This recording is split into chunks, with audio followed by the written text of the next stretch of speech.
Hello, ഞാനിങ്ങനെ Nazi. അപ്പോൾ ഇന്നൊരു റെസിപ്പി വ്ളോഗായിട്ട് വന്നിട്ടുള്ളത് കേട്ടോ. എല്ലാവരും സ്കിപ്പാക്കാതെ കണ്ടുനോക്കണം. എങ്ങനെ ആക്കിയാലും ബീഫ് കറി നേരാന്നില്ല, ഒരു വികാരവും ഇല്ല. അപ്പോൾ നമുക്ക് പെർഫെക്റ്റ് ആയിട്ട് എങ്ങനെ ബീഫ് കറി ആക്കാൻ നോക്കാം, അതും കേരള സ്റ്റൈലിലുള്ള ബീഫ് കറി. എൻ്റെ ചാനൽ ഫോളോ ചെയ്യാത്തവരുണ്ടെങ്കിൽ ഫോളോ ചെയ്യണം.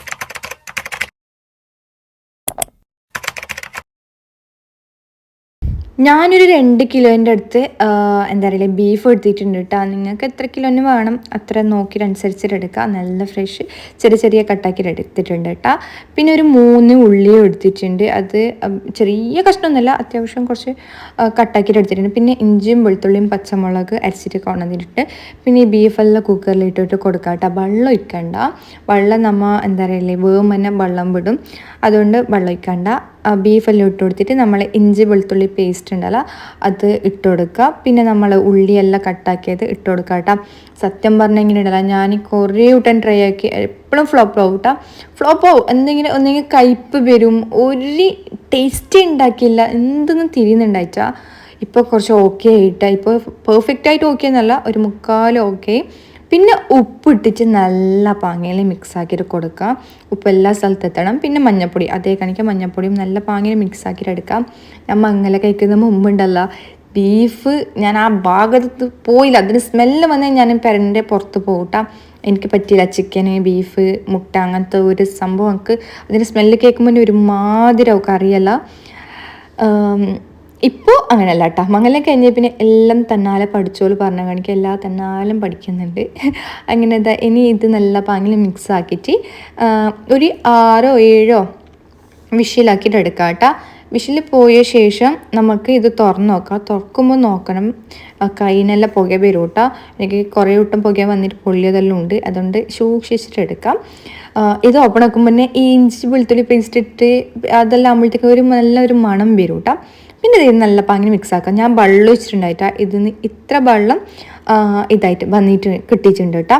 പിന്നെ ഒരു മീഡിയം സൈസിലെ 2 തക്കാളി, ഇത്ര വലിയ 2 തക്കാളി ഞാൻ എടുത്തിട്ടുണ്ട്. അത് ജസ്റ്റ് ഇങ്ങനെ മുറിച്ചിട്ട് ഇടുന്നുണ്ട്. പിന്നെ മുളക് പൊടി, അതിൻ്റെത് കുഞ്ഞ് സ്പൂൺ ആയതുകൊണ്ട് ഞാൻ കുറേ ഇടുന്നുണ്ട് കേട്ടോ. നിങ്ങൾക്ക് എരിവ് അനുസരിച്ചിട്ട് ഇടാം. നമുക്ക് എരിവ് എല്ലാവർക്കും കുറവായതുകൊണ്ട് കുറച്ച് ഇടുന്നുള്ളത്. പിന്നെ അതിനേക്കാൾ കുറച്ച് കൂടുതൽ മല്ലിപ്പൊടി, അത് കുറച്ച് കൂടുതൽ ഇടണം. നമ്മൾ എന്താ പറയുക മുളക് പൊടി എടുക്കുന്നേക്കാളും ഒരു 2 സ്പൂൺ അധികം എടുത്തിട്ട് ഇടുക.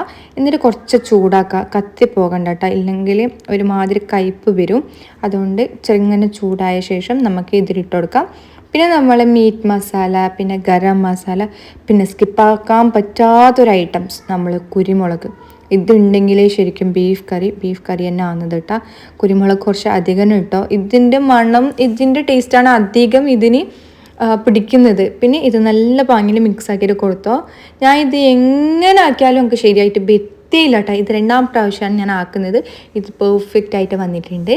അപ്പോൾ ഇതിൽ കുറച്ച് വെള്ളം ഒഴിക്കണം കേട്ടോ. കുറച്ച് കരിയാമ്പില ഇടണം, കുറച്ച് വെള്ളം ഒഴിക്കണം, ഇല്ലെങ്കിൽ കത്തിപ്പോയി. ഇത് ഫുള്ള് ഡ്രൈ ആയിട്ടുണ്ട്.